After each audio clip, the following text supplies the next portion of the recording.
In the beginning, there was HTML, the markup language for printers that somehow now powers the entirety of the web. We've had a lot of innovation since then. Some things good, some things bad, many things ugly. One of them pretty good, though. HTMX. I'm really excited for this blog post. Every time I read something on their site, it goes in an interesting direction. People seem to think I don't like HTMX. Those people clearly haven't watched enough of my videos on it or struggle with sarcasm. I think this is a really important project that does a lot of awesome things. So if you want to see me break down the future of HTMX, diagram out what I think is cool and not cool about it, and all the reasons why you should at least consider it as a technology, make sure you stick around. But first, a quick word from today's sponsor. Today's sponsor is a database, and it's quickly becoming my favorite one. They like to call it the last and only database you'll ever need, and honestly, I get it. We're talking about a database that can do selects, order, group, sum, dot product, and vector key search, all in a single SQL query. You can take my word for it, or you can take the word of Jack Ellis, the co-founder of Fathom. We are now all in on single store Helios, which has allowed us to drop Redis, DynamoDB, and MySQL, saving us an absolute fortune in monthly costs while dramatically improving our performance. There's a lot of people saying this because single store gives you a really powerful experience by giving you all that functionality without compromising on performance. My favorite example of this is their support for Mongo. Yes, you can take a Mongo client that's Mongo API compatible, point it at single store instead, it'll just throw it in JSON blobs, and most of the time it will be significantly faster than your Mongo stuff. Even though it's technically based on MySQL, it's so cool. Their free tier is free for life. You can self-host via Docker if you really want to, and they support everything from Mongo to Drizzle. It's a great experience for JS devs in modern stacks and PHP devs and old ones too. If you're tired of picking the right database for the job, pick the one that supports every job. Check them out at soydev.link/singlestore. The future of HTMX. In the beginning, HTMX began life as intercooler. Okay, what happened to my fake beef? I pretended that HTMX was just an intercooler ripoff, and then they made it a whole part of their brand, and it was really funny. But if anyone missed the sarcasm in that original HTMX sucks video, HTMX was originally intercooler, but they went way further with it. I didn't know that intercooler was actually built around jQuery. That's cool to know.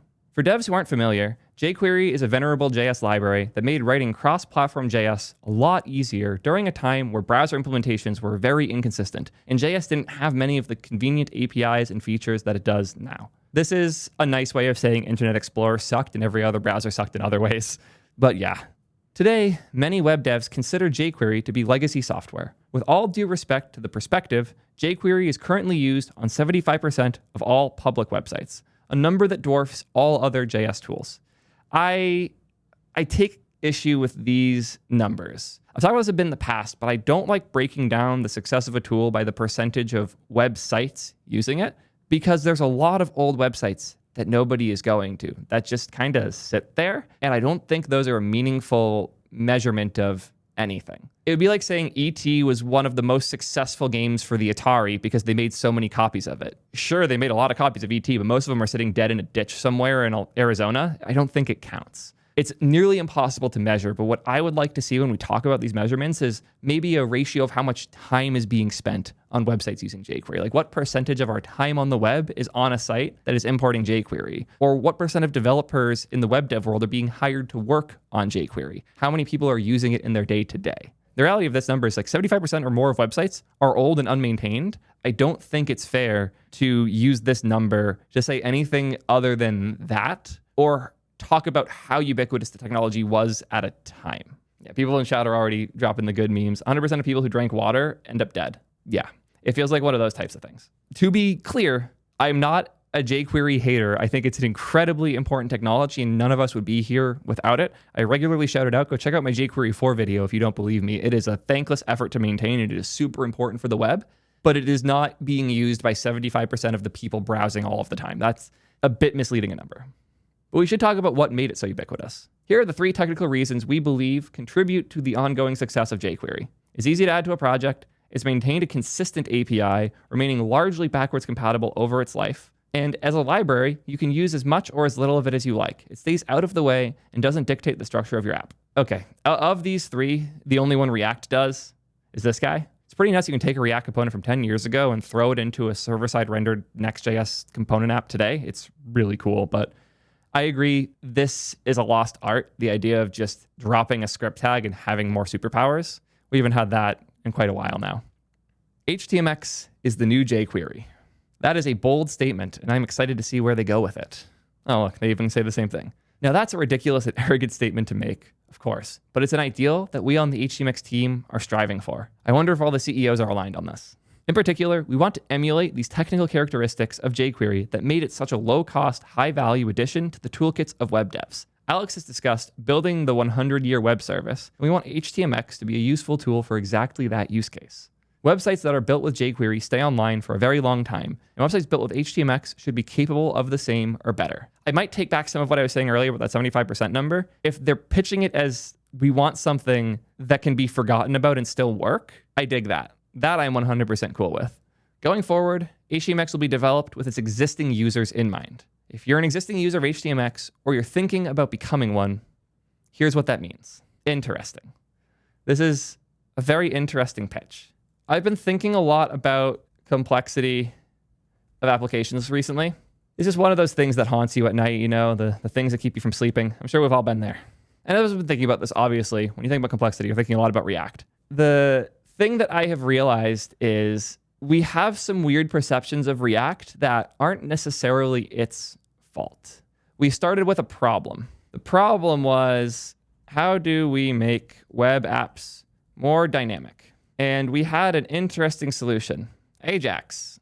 Ajax stands for Asynchronous JavaScript in XML. The reason this matters, the reason this is a thing, is up until the point Ajax was introduced as part of the standard in the browser, when a page had loaded, it was done. So the idea of a network tab that shows you, like when you refresh, all these different things happening and connecting and going on, that was not really a thing. You could put an image tag and it would load that. But the idea of the browser using JS to hit another server to do something and then come back to the browser with updated data for you to use for something, that hasn't always been there. That was introduced at a point in the history of web dev to solve the problem of making a page that could update. Up until that point, what you would do is you would submit a form when you wanted to do something, and when the form submit happened, it would respond with new HTML content or redirect to a new HTML page that would result in the UI you saw changing. But JS was used for animations and moving things around, not for fetching new data. Ajax meant you could request new HTML from a server in JavaScript and then render it somewhere else. And this came with some really cool things.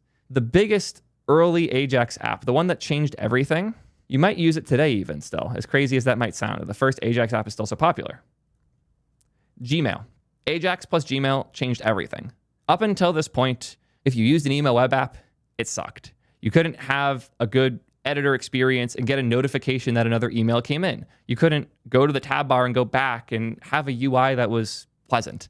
Everything had to do a full page refresh when you changed anything other than typing in an input box. It was terrible. And Gmail lets you do so much more.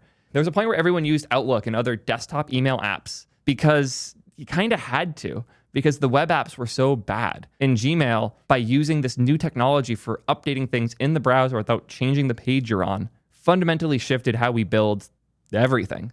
And it's crazy to think that that was a revolution because it's just so normalized now, but it really was. But in order for Google to do this with Gmail, they had to invent so much stuff. Some of it went great, some of it went poorly, some of it we've been learning from since, and some of it we've entirely thrown away. But we learned a ton when this happened. One of the things we learned is we need better libraries. And that's exactly what we got, which is how we ended up with the thing everyone knows and loves, MooTools. I'm avoiding the urge to dive into Smooshgate right now, believe me. It is tempting, but I won't do it. Tools like MooTools changed everything. And then jQuery went even further and had this wonderful magical new syntax, $.Ajax, where it was suddenly really easy to just request something from a server. I was actually reading some code yesterday that I was trying to replicate for a project, and it had a bunch of jQuery $.Ajax calls in it, which was really funny, genuinely really funny. There was another missing piece here, though. The missing piece is the XML. We were still sending HTML chunks effectively down from the server. Or you could format XML with a bit of actual data in it, and it sucked. It was terrible. And that's why one last important piece was invented. JSON. Originally, Gizmal, Prime's favorite thing, the JavaScript markup language became JavaScript object notation. The goal here being to take what an object looked like in JS and make it so the server can send you an object. magical change because previously JS was just manipulating HTML and XML and trying to translate between those different things. With JSON, a server could send just some data in the shape that JavaScript was used to the browser that it could then use to do whatever it wants to do. Changed everything. With JSON, we started making way more complex web apps where the server wouldn't tell us what the HTML looked like. The server would give us a little bit of HTML, and then after that HTML loads, the JavaScript would take over, fetch data from servers, and try and create the right HTML for the user on the client. But it's important to recommend the change that all of this represented, especially this bottom chunk here. This is when we started to render on client. When we started getting these better libraries and we started getting JSON in these parts, we did less HTML on the server and more of it on the client. With that, the expectations of users started to change too. So after JSON, complexity explosion. And to be clear when I say this, I'm not saying JSON is so complex, therefore everything ever is now necessarily complex. What I'm saying is these tools made it so you didn't need a wizard like Google had working on Gmail, and mere mortals could start building more dynamic things. Imagine a Twitter feed where you write a post, and when you hit send, it doesn't have to reload the entire page. Instead, it just shows you that right underneath. Imagine a site where you can scroll through notifications. When you get to the bottom, more of them load without having to go to a new page or hit the next button. These types of workflows just weren't really possible before these technologies. And because Gmail set a high bar for quality experiences on the web, and these tools allowed others to start doing the same, expectations of users started to go up, and developers started building more complex things. The harsh reality is that we ended up at a complexity arms race. Because everyone wanted to have the best apps on the web, everyone was using these technologies, and when these technologies made it easier to build a more complex thing, more people started building more complex things. Less qualified people started building more complex things, and users started to have their expectations go up. We were to diagram this, we'll make this time. So what I want to diagram here is roughly how these things are related. The difficulty to build complex apps will be red, complexity of the average app is green, and expectations of users is yellow. Before Ajax, building a complex web app was basically impossible. So I would even put a gap here effectively, the dead zone, or this area, it was a rough time. You couldn't do anything during that era. But eventually it got doable. Suddenly, we could build more complex things. And then tools were getting better over time, but React happened. React allowed us to significantly reduce how hard it was to build those types of complex apps. We would run into problems here and there, but it was pretty good. Then hooks happened and made it even easier. And we've continued adding more and more tools and technologies that make it easier and easier to build a really complex user experience in the browser. I hope that isn't a controversial take. So here, Angular happened, React happened, hooks happened. And to be clear, this isn't meant to be these are the only things that happened that ever caused impact at any point in time. It's a more general how the complexity has changed over time. With this, the complexity of the average app has changed significantly. Web apps used to be very boring. Remember the good old PHP bulletin board days? PHP BB, the classics? But when Gmail happened, we immediately saw a slight bump, suddenly after getting more complex. And then when Angular happened, the mean stack happened, instant spike. Suddenly, the average web app started getting way more complex. And since then, it's kind of just been a steady rise. And when people look at this line in isolation, which I understand why you would do that, it feels pretty isolated. When you just look at this line and you see how complex web apps are, it's easy to blame the technologies that enabled this. It's oh, yeah, because the technologies are so bad and terrible and complex, obviously all the web apps are getting complex. If only they just used jQuery, this never would have happened. But now we need to talk about user expectations, because this is the only straight line here. The expectations users have of their software has just slowly, consistently gone up over time. And this has resulted in weird eras. There was a point in time where no one was using web apps. We were all using desktop software. Apple tried to convince us that on the iPhone, you wouldn't need to install apps. We could just go to Safari and do everything there. That failed. And eventually they just introduced an app store, and I'm sure that would be encapsulated within here. This era where the expectations of users were higher than the complexity most apps were able to live within.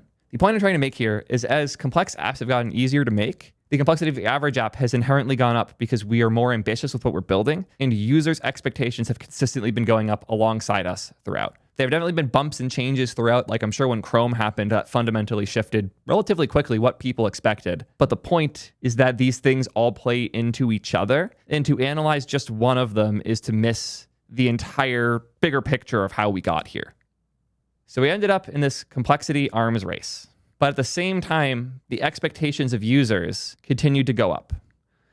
What we didn't do was go back here and think, what about the apps that don't need to be that complex? What about an app that only needs this much complexity? The tools don't help us here. All the innovations that have happened in Angular and React and other frameworks and technologies and in Webpack and bundlers and all of those things, none of that has helped simple apps be better. In fact, it honestly kind of feels like it hurt them. Because if I have a simple static blog, but I want it to have a comment section that you can leave a comment in without refreshing the page, none of the technologies I've talked about so far would really have helped with that. Like you could DIY it with jQuery, but the moment you're adopting Angular, React, or something like that, it takes over the whole app because they're application frameworks. They're trying to help you build a full top to bottom application. And no one had really taken the time to go back and really help us bring those new expectations users had without all of the buy-in of these new tools and technologies. Like if you don't want to bring in the complexity of React or Angular and all of those tools, you don't want to add a Webpack build step to your application, but you want a better comment section in your blog, that hasn't gotten much better over the last 10 years. And if you look at things like web components, you see how much we're suffering trying to do it. The browser standards are not helping here either. The result is that a lot of people have felt like in order to have a good feeling web app, they need a single page app technology. And that sucks. That your options are adopt a complex framework like React or build your own complex framework using tools like web components or going back to the dark ages of jQuery and DIYing the whole thing yourself. None of those are satisfying answers. None of those actually make meaningful improvements to the developer experience. And if all I want is a server that sends HTML to a user, but also keeps them from having to change pages whenever they do something, that hasn't really been helped. But that's what makes HTMX so cool. I'm going to try and illustrate this with a diagram I've done before. If we have on the left here, back end, and on the right here, we have front end. There are certain technologies that we associate with each side. But what I want to focus on is an arbitrary quality. The first time I did this diagram, it didn't piss people off enough, which I'm honestly surprised about. I remember what I labeled it. We're going to just give it an arbitrary quality here. If we have back end on the left and front end on the right, the more you focus on one side, the less potential quality you can provide on the other. So if we're building a front-end app and you're doing all the things that Theo recommends, like the soy, next.js, serverless, TRPC, MongoDB, full stack, magic, like if this is how you're building, which I know a lot of us here are, you're not building backend the right traditional way. You're not using the best of what's going on in the backend world. And if you're talking to backend devs, they're going to make fun of you a bit, which makes sense. But if your goal is to make an experience that lives in that range, like if your priority for what you're building, if that priority is here, like you want to have an experience that lives in this range, that is primarily front-end focused, and your differentiator for your product, the thing you care about is making the front end as good as possible, the tools and technologies that live in this range are probably going to be the ones that help you the most. But if you're building a service that is encoding video or doing crazy data processing shit or analysis, these technologies are going to hurt you. If the complexity of your app and the thing that you care about and you're focusing on, if your differentiator is in this range, then you're deep in Kubernetes, Terraform, Rust rewrite plus Tokyo. Like if that's the world you live in, awesome. If you're trying to make a backend that scales as far as possible for as cheap as possible, the things I'm recommending here are not the technologies and tools that you should be looking at immediately. Or you should be paying more attention to people like Prime who are focused on that side of stuff. There's another way to view this graph though. Instead of quality, let's think of this as tolerance or your goal. So I'm going to delete backend here. And what we're going to draw is for a given app, how much complexity do we need? If we look at upload thing, for example, or I'll do this better. Okay, we'll have on the left be basically a static HTML page. I built my own framework in Canvas. So to emphasize what I'm trying to put here, I have this spectrum of complexity for web apps. On the left, basically a static HTML page. And on the right, I built my own framework in Canvas. This is meant to be like the two extremes for how complex web apps can be and how interactive and all that, where on this side we have something like Figma and on this side we have a static blog.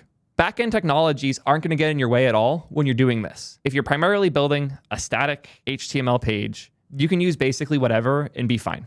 And if you look at something that we've built at Ping, something like Upload Thing, I would say it probably fits comfortably around here. Upload Thing, if you haven't seen it, it's the best way for full stack devs, especially web-leaning devs, to add file uploads for their apps so a user can upload a file safely. We put a lot of work into building this at Ping, really proud of what we made. The reason I bring it up is that the web app that does all of the managing the dashboard, creating apps, doing all that stuff, it's cool. It runs real nice. We're using Next.js server components and all the app router stuff for it, which is pretty cool, but it doesn't need all that. I could rewrite the entire thing in standard PHP without even using something like Livewire, just static HTML out for it, and it would be fine. It wouldn't be great, but it would be fine. But if we compare that to something else that we've built, like Ping is a little more complex. It is a Zoom clone for streamers to do live collaborative content creation. It is a difficult product to build. I put a lot of time into making this with the team. I'm really proud of what we made. If you've seen people like Primeagen or me or shows like Austin Show doing live collaborations with lots of people, Ping is what a lot of us use for it, and that's why I built it. I actually built this before I had become a streamer, funny enough. And the amount of things we've had to do to make the client experience here great would not be viable with an HTML-first framework. We did build this with Next, but I'm barely using Next.js. The T3 stack was built for this project originally, with the goal of making a great dynamic experience for users. And I really think we achieved it, but we achieved it not by innovating crazy on the back end. We innovated by going insane on the front end and hacks with state management and UI rendering and crazy things with WebRTC to make a good experience. The back end it wasn't a thing we thought about that much, beyond it being a place to store JSON blobs and authentication and tokens for joining calls. But when I look at this, it actually sticks out to me. If we flip this, and instead of it being complexity for front end, we do complexity for back end. On the left here, we have CRUD, where you're literally just sending a JSON blob to write or receiving a JSON blob for read. On the other side, we have globally distributed auto-scaling transactionally safe data with GDPR4 compliance, where you're going all in, making the best possible backend. If I was to take these two exact lines, the change I have to make here is actually quite simple. Hopefully this helps emphasize the point. With a service like Ping, the backend is relatively simple. We have to issue keys in some weird ways, and we have to do some syncing that isn't super fun. But the backend is really simple, and it will comfortably run on serverless infrastructure, minus the WebRTC side, forever. Whereas Upload Thing, hopefully you've seen the videos where we break down just how complex the infra had gotten, how we simplified it, but through simplification, had to do a lot of additional complex work. Upload Thing requires a great backend to do what we wanted it to do. And that meant that we had to think a lot more about the complexity of that, and just building it through serverless and Next.js was not the right move anymore. The web app is still using Next, but doesn't even need to because it's not the part that is complex or the differentiator for the product. This is a nice thing. The backend has to be this complex though. Why am I bringing all of this up in a video about HTMX? If I bring the complexity for front end back down here, I'm going to make a slightly controversial take. There's a line somewhere here. I'm just going to arbitrarily draw it here. As far as you can go with browser standards without going insane. There is a certain level of quality and complexity that you can build in your web app before you feel like you're going mad. Sure, there are things like web components that can help here, but depending on if you're even willing to adopt those and how insane they drive you, this line might be even lower. And depending on what you're building, this might be fine, or it might drive you mad. Like if you're trying to build a static blog, the complexity point you live at is below where the browser is going to fight you. But the moment you want to add something a little bit more complex, like let's say you want to add that fancy comment section I mentioned earlier, that's a little bit more complex to the point where you might exceed where you would have a good time building with web standards and technologies. So what do?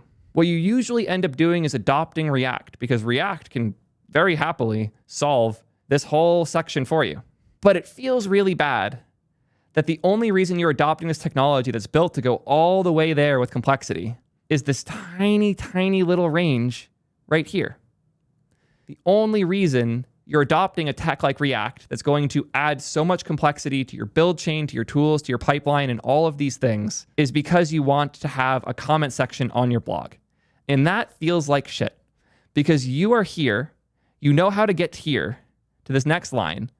You see just a little further out, just a tiny bit further, and you can build the last piece you want. But now you have to adopt this whole ecosystem of shit that you don't care about. Realistically speaking, even if React can cover this whole range, it probably shouldn't have to. Ideally, it would only be adopted when you're at a certain level of complexity. And up until then, other tools and technologies will help deal with this part. But since nobody wants their thing to be graduated from, nobody wants to build a tool that eventually your thing is too big for and you have to leave it, not many have tried. But this is why I think HTMX is genuinely really cool. It lets you build something that is more complex without having to adopt a complex technology. In fact, it lets you build something more complex without even having to leave the backend. With HTMX, we are effectively going all the way back up to here. And we're saying, okay, everything after this point was a really cool experiment and lets us build really complex things. But how can we make it so you don't have to leave here? Hell, how do we make it so you don't even have to really feel like you're leaving here?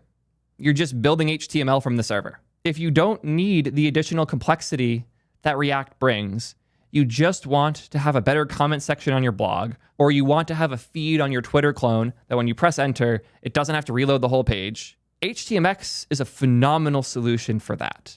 And when you look at jQuery and all these other solutions, and when they say they want to be the new jQuery, I get it. But what I think is cool is they're actually going a bit further, where jQuery would still require you to do the work on the client yourself and to send either AJAX via XML or more often JSON. Almost all of the $.AJAX calls I've seen in my life are getting JSON as a response, not XML. So what if we didn't need all of that? What if we can do what jQuery represents, but by going the other way, by simplifying further, by not having the dev write the JS code in the HTML?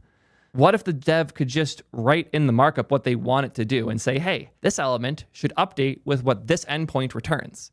Instead of this, where you're writing a button that has this on-click behavior that does this thing. The thing that makes HTMX different is you don't write on-clicks or behaviors like that. Write something like this. HX post, which is the HTMX shorthand for what URL you want to have posted to, and then HX swap, which is where should we send the response? Because when you post to the /clicked endpoint, the response isn't JSON, the response is HTML. What do we do with that HTML? We don't want to replace the whole page. Well, with HTMX, you just send to the HTML for the part you want to swap, and then you tell it in the markup previously that where you hit the button, where to put it. And HX swap outer HTML means the layer directly above is going to be replaced with the HTML we just got. And you can send it somewhere else too. You have lots of options with all that. What it means is you don't have to write JS logic to describe what should happen when the payload comes back. Instead, you have to write the endpoint you want it to go to. You have offloaded all of the work, so to speak, to the backend. But is it really work? You're just rendering a different element. There's a good point that was made in chat that I want to call out. Not that I forgot the close paren. I'm sorry I did that. But this bit here. Adding on-clicks and AJAX like that also introduced a massive disconnect between front-end and back-end. There's no type safety or anything. With HTMX, front-end is much closer to the back-end and it's safer as a result. I absolutely agree. There is no longer a way for the front-end to get into a state where it has something it rendered or expects that the back-end can't understand, because there is now an attempt from the back-end to guess what the front-end is doing to send the right data. With HTMX, it's much harder because the front-end doesn't control its own state. The front-end state comes from the back-end telling it what to do. This is a move to get all the state out of the browser and into the server, which is how it used to work. Another way to view this is as we go further and further down this diagram, we are effectively adding more and more state to the browser. And when we get to this complexity arms race, that's when we now have stuff like IndexedDB, where you can store gigabytes of data per page in the browser directly. And those things are incredibly powerful and let us do awesome stuff. But they also make the relationship between the front end and the back end hard. I know from experience because of a project I am working on right now, where I am syncing a lot of data from the client to the server. It is not easy to do when you have an expectation on client and want the backend to meet that expectation. The harsh reality is just, as we moved more state to the client, things got more complex. They got so complex that eventually we introduced a solution to that complexity. And you know how these go. GraphQL. GraphQL was an attempt to do a lot of things, but the biggest one was standardize the relationship between the front end and the back end so you can describe the needs of the front end without having to build this crazy synchronization layer between them. GraphQL is almost the inherent end of the complexity arms race that is effectively a necessary state that we get to because web apps have gotten so much more interactive and they do so much more. It's not, oh, we used React, so now we need GraphQL. It's we built something that we would have built a desktop app before, but now we're building a web app for it. This does a lot of different things. We need a way to keep those things in sync. And it's not easy. HTMX is a rejection of that. HTMX says, why do we need React to do even the slightest bits of complexity? I bet if you were to even ask Carson, the HTMX guy, hey, I'm building a WebRTC video call app. How do you feel about me using HTMX for it? His response would almost certainly be, what the fuck? Why would you do that? There are great web app as single page app technologies for doing that type of thing. The same way that if you came to me and said, hey, I'm building a really complex data architecture that's going to let me process millions of requests for AI analysis shit. Can I use Next for it? I'd be like, wait, what the fuck? Yeah, you can use it for the web app maybe, but why would you? Just go focus on the backend and build a real service. Like, that's the problem. The thing that you're trying to do should help dictate what tools you pick, but the thing you're trying to do is add a comment section to a blog. You shouldn't need React for that. And I'm saying this as like the React guy. I feel like a lot of people ended up disliking React because they felt like they had to use it, even though they were in a much lower complexity range. Like, if you're in this area, React's going to feel like miserable because it's introducing a workflow and mindset built to make this section less hellish. So if this is where you're living, it's just going to feel like too much and like it's not really benefiting you. So I fully sympathize with devs, especially the back-end leaning ones who felt forced to try React, didn't like it because it didn't solve the problem that they had immediately enough, and it introduced a bunch more complexity that they weren't interested in. And HTMX lets you go way further before you need React. That's another way to think of this is, this red is, how far can you go before React becomes necessary? If we change this to, we'll do yellow for HTMX. With HTMX, you can go way further before React becomes necessary. React can solve, honestly, all the way down to the end. Should you use React for a static blog? Yeah, probably not. But if you wanted to use like vanilla tech, you'd hit a complexity limit early before you have to build a lot of shit yourself and it's not fun. Use HTMX, you can get way further before you hit that wall. And again, this goes the exact same way for backend. If I copy paste this down here, I change this to how far can I get with Next.js? I'll just say Next plus lambdas. You can get to a certain level of complexity with a stack like that, but you're quickly going to regret it if your backend complexity gets high enough. If you use Express.js, you can get a good bit further, but you're still going to hit a wall, at which point it's irresponsible to be using JS on the backend. If you use Golang instead, you're not going to have that problem. And like realistically, you can use Go for CRUD apps. You probably shouldn't, but you can. The point here being, you shouldn't feel like you have to adopt Golang just because your backend is slightly more complex than what Next and Lambda introduces. Thankfully, we have things like Express and Fastify and awesome ways to deploy and use them, so much so that I'd argue for a lot of things, you can go really far. And this also isn't just one category and one axis of backend complexity. There's a lot of different parts that are that complexity. Like for our API and our upload endpoint that actually takes the file and puts it where it belongs, that part isn't too complex and absolutely fits within what Express and Fastify can do. But if we were to start doing crazy analysis of those files, we were to start processing them, doing crazy data on that server, it would no longer help us there. And we'd have to move to something more native. Or if we just wanted to reduce our costs, we'd have to pick up something that helps us there. But it's important to recognize the reality of the thing you're building and the reality of the complexity you need. And if you need a little more complexity than the default you reach to gives you, there's no shame in adopting something else. But it feels really bad when the gap is as big as it used to be. And HTMX helps plug that gap the same way that something like Express or Fastify or even arguably Next and Lambda help plug it over there as well. If I'm a front-end dev and these are the tools I'm used to, I dread the moment I hit a level of complexity where I need to leave those technologies behind. I try to avoid it to the best of my ability. And if you're a back-end dev, you probably do the same thing where you're making web apps that are less complex because you just don't want to use React. With HTMX, you can do way more complex things. And as I showed here with this example, those more complex things don't require more complex code, which means they will be more maintainable, they will survive for a longer time, and theoretically speaking, they will rust. And that's my favorite thing about the name Rust. It's meant to indicate code that can sit there forever and be fine.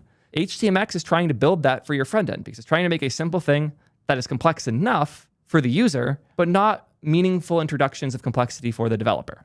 And for that reason, I love it. And I think it really does fall in where they're putting it here. Their goal isn't to take React devs and convince them to leave behind the tools they love and use HTMX. Their goal is to help devs that don't want to do any of that. They just want to keep working on their backends and generate HTML and have a good experience. And yes, I know Rust was technically named after a fungi or something, whatever. I just like the name, meaning the code can rust. So back to this article, because there's cool points in here. Stability is a feature. We're going to work to ensure that HTMX is extremely stable in both API and in implementation. This means accepting and documenting the quirks of the current implementation. Someone upgrading HTMX even from 1 to 2 should expect things to continue working as they did before. Where appropriate, we may add better config options, but we won't change the defaults. Interesting. I like this overall, the idea you can just bump the version and be fine. But if you have a better default, the point of major changes is that you're willing to change defaults to make the experience for a new person better. The way I think of this requires a diagram, I'll say that much. Let's say we have an app that is steadily growing in users over time. We got users and we got time. Here's where we had our 1.0 release. With 1.0, we stabilized our APIs. We called this a stable service, ready to go. Awesome. Now let's say we realized that there were some things there that weren't ideal that are actually making life harder for some of our users. We could write docs, we could do other things to tell users like, hey, don't do it that way. But when this 2.0 release happens, we have to make a decision. We have to decide, do we fix the default or do we leave it? And this question comes down to how many users exist before this line versus after. Because if that default made life harder for everyone here, the people before the 2.0 release, and it might make it harder for them to upgrade to 2 if you make the default change, because now there's a chance things break for this group. That sucks to do. And it's a hard decision because you love these people. This is 100% of your users. And if you make a change from 1.0 to 2.0 that breaks things for people in this group, it feels terrible because this is 100% of your users. But is this 100% of your users over time? Because as time goes on, you'll have even more. And I don't have an easy way in Excalidraw to do what I need to here where it's like this and just fills the area underneath. So forgive it. I'll even delete the 1.0 line here. So at this point, 100% of your users are under this line. They're the people that are using your product. The 2.0 change is going to break things for them. And that is terrifying. The thought of breaking something for all your users should make you feel sick. But you have to think about the future where your thing continues to grow. And in this area here, as things get bigger and bigger, not making the default change requires more work for people in this range. The new users are going to struggle. The new users aren't going to benefit from a potential change here. They're going to have the same problem that everyone here did. And even if a change means it hurts 100% of your users at the time, eventually that's not going to represent 100% anymore. It's going to represent 40%, maybe even 20% of your users. And the rest are all going to be the ones that come after.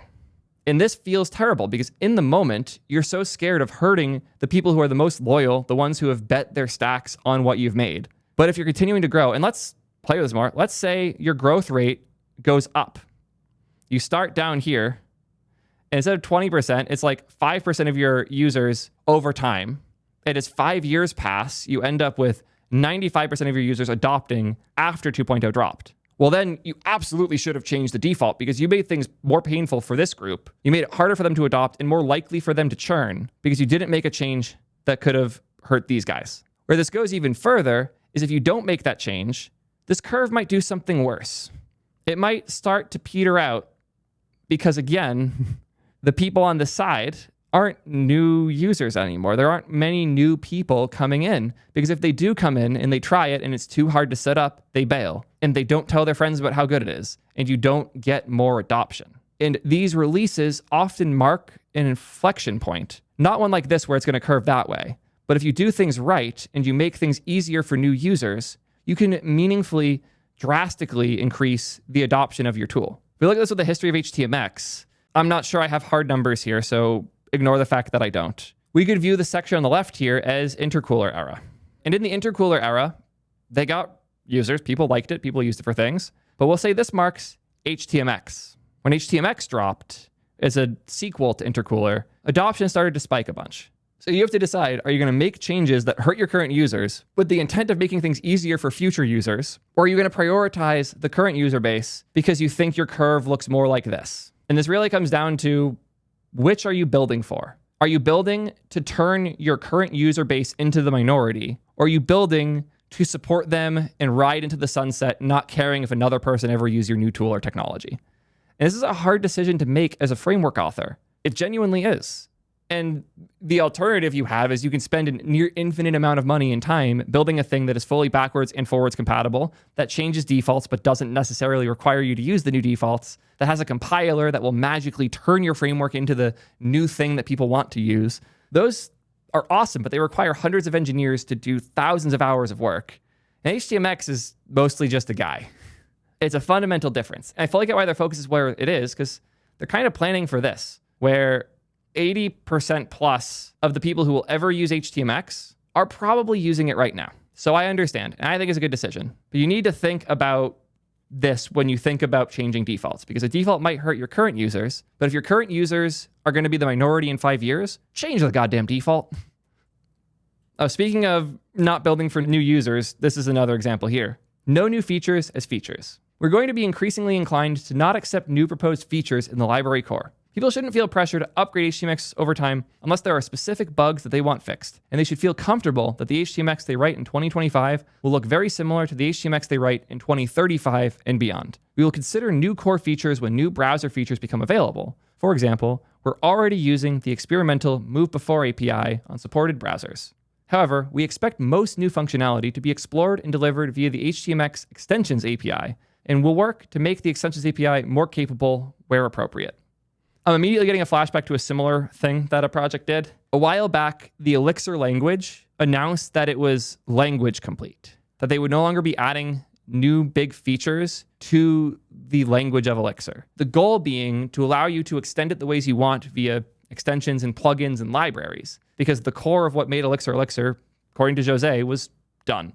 Now with all the crazy stuff he's doing with the type system, it's different. But the point being, having your cutoff line where you're happy with the feature set and you've built the extension paradigm for people who want more so that you can maintain a stable thing indefinitely, that's really cool. And there aren't enough technologies that do this. This does have a cost though, both like the likelihood do people adopt, but also if we go back here, there won't be an HTMX update in the future that pushes it further to the side here. We're not going to get HTMX updates to make it more and more competitive with React.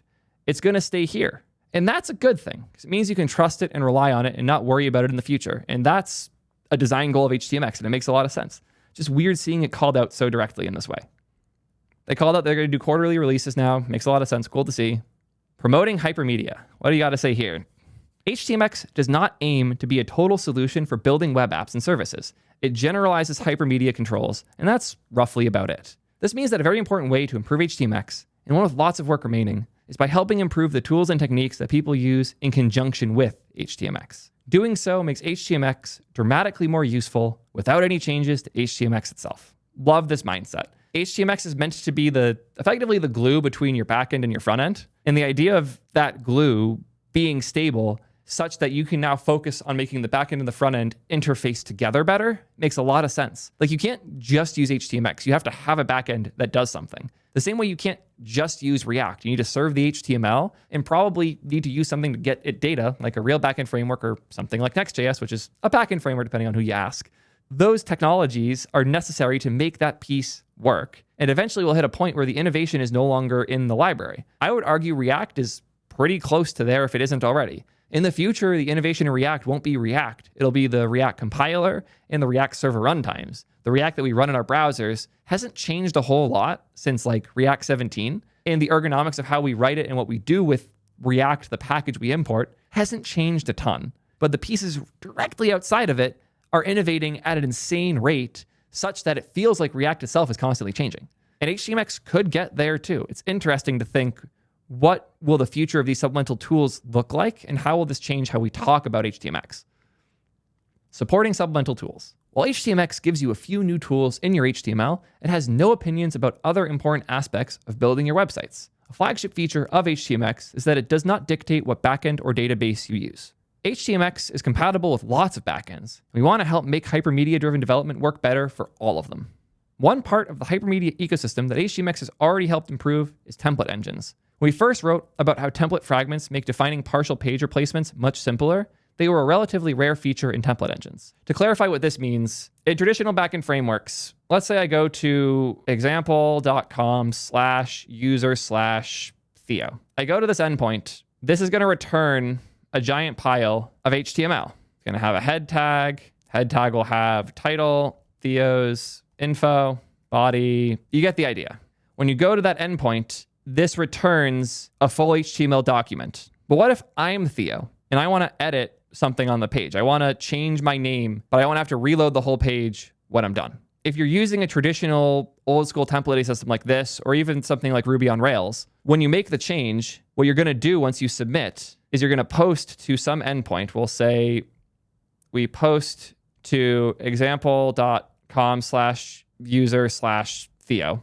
And when you post to this with new data, we write the data to database, and then we respond with the updated page, which we do with a whole new updated page with all of the HTML for that page. Because the templating systems and the SDKs and the way all this stuff is built is with the assumption that when a browser goes to a URL, the expected response is a complete HTML response with an HTML tag at the top, a head tag directly underneath, body, metadata, all these things. But what if the only thing that changed here is the title? Why do I have to reload the whole page, wait for a server render and all of that, and then generate a whole new HTML page from scratch when the only thing that changed was this? What if instead of posting to example user.theo, I post to example API, update user name? And all I want is a title tag to swap in. I'll say Carson's info instead. This is all we want. It can't be quite this simple. Like, you're going to have to add a couple things to indicate what to do with it. So let's say our HTML looked a little bit different. Let's say we have a button, and when you click it, we want to update your username.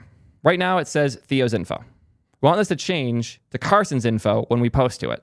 All we have to do now, say HX swap, outer HTML, HX post to that endpoint, and now we want this endpoint to return this. The problem, and the reason they're talking about the templating stuff, is that most templating engines don't want to return a fragment like this. They don't want to return just part of the page. They want to return this whole thing again, which sucks. It genuinely sucks. And I understand why nobody would ever want to do that if they don't have to. But since every framework required you to send either the whole HTML or instead send JSON, we had these two extremes where on one side we had just send the whole page, bro. And on the other side, just send 2 gigabytes of JSON. The client can handle it. So in a world where these are the spectrums you can be on, where you can just send the whole HTML page or you can send 2 gigs of JSON, neither of these are ideal. The thing that HTMX challenges us in is it draws a line here and says, why send the whole page? And sadly, the reason before HTMX is we didn't have the tools to do it well. We didn't have a way to use the partial HTML when we got it. And if we did, we'd have to do it all on client ourselves anyways. Since HTMX gave us a way to use the partial HTML, we can now, but we didn't have a way to write it. And as they called out here, there are now a lot of backends that have worked really hard to do fragments. Here's a page they wrote back in 2022 about template fragments. It's basically exactly what I was just talking about by the looks of it, where we want to have this endpoint return just the button instead of returning everything. This also has a problem of now you've written this button twice. You've written it in the initial HTML response, and you've written it here. What if we could reuse it? That's what fragments are meant to be, is a way for me to call something that already exists and use it in multiple places, and also have an endpoint that makes sense. So now, as they say here, we can render either the entire template by rendering the whole page, or we can render just that part of the template. So you actually only have to write the template in one place. And the fragment is effectively assigning a variable to this part of the template. So you can say, hey, I just want this part. Don't re-render the whole page, just re-render this part of the page and send that back instead. Super, super cool. And it's awesome to see more frameworks adopting that because now it is possible to do something with that data. And I totally agree. Carson and the HTMX team are 100% to credit for the resurgence of templating fragment techniques. Huge win on their part. Proud of them for making this happen. It needed to happen. What's real funny is React doesn't even do this with server components. It kind of expects you to revalidate the whole page right now. I hope that the React world can learn from this eventually. I like that Carson calls out his plan for focus going forward here too. Although HTMX will not be changing dramatically going forward, we will continue to energetically evangelize the ideas of hypermedia. Awesome. We shouldn't be using JSON all of the time the way we do right now. JSON is the wrong solution to a lot of problems, and GraphQL makes it even worse. In particular, we're trying to push the ideas of HTMX into the HTML standard itself with the Triptych project. What is this? Ooh, this is an HTML proposal. Interesting. It's their goal to make it so you can have core support in navigation in forms. So you can do more with page navigation events, by my understanding here. Yeah, bring all the HTTP methods to HTML. Because right now you can't use a lot of HTTP methods on HTML, so you need something to do the translation. If HTML lets you hit things with more stuff, like if you could post to an HTTP HTML endpoint, I'm starting to see the light here. The browser should do more of these things. And if you want to know more, the link to this post will be in the description. And he has a whole talk that he gave at Big Sky DEF CON all about how HTMX should die if all goes well. I love the goal of making the library that you built and built your whole brand around unnecessary. I kind of feel similar with T3 Stack. My goal with T3 Stack isn't to have the thing that everyone uses for their web apps have my name on it. The goal at T3 Stack was to showcase how much simpler the relationship between our backend and frontend can be. And if eventually it becomes useless because the tools have gotten so much better, fuck yeah, awesome. I've seen massive improvements in the ecosystem that aren't necessarily directly credited with T3 Stack or Create T3 app, but we definitely helped push the industry towards this full stack type safety direction. And HTMX is doing the same for web standards. I love it. And in the end, Intercooler was right. Apparently, this is what they had to say in the Intercooler docs back in the day. Many JS projects are updated at a dizzying pace. Intercooler is not. That isn't because it's dead, rather because it's mostly right. The basic idea is right, and the implementation is at least right enough. This means there will not be constant activity and churn on the project, rather a stewardship relationship. The main goal now is to not screw it up. The docs will be improved, tests will be added, small new declarative features will be added around the edges. There will be no massive rewrite or constant updating. This is in contrast with the software industry in general, and the front-end world in particular, which has comical levels of churn. You should check out the most popular Rust packages. I get the point, though. Intercooler is a sturdy, reliable tool for web dev. Leaving aside the snark at the end of the third paragraph, this thinking is very much applicable to HTMX. In fact, perhaps even more so, since HTMX is a standard piece of software, benefiting from the experiences and the mistakes of Intercooler.js. We hope to see HTMX, in its own small way, join the likes of giants like jQuery as a sturdy and reliable tool for building your 100-year web services. I hope so too. The web deserves stable tools for things that aren't that complex, and HTMX is without question positioned to be the best thing there. And if your goal with something like jQuery is to not have to think about it in 10 years, I hope HTMX wins.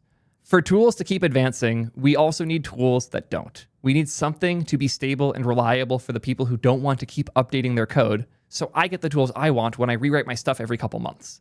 For me to live the life I live and to enjoy the things I enjoy, we need stability in other places in the ecosystem. And I'm so thankful for HTMX for providing that for so many people. I hope this helps you guys understand that the HTMX sucks video was as sarcastic as it seemed. I do think this is a great technology. I love Carson and what he's doing, and I'm excited for a future where HTMX continues to be the most boring solution for building web applications.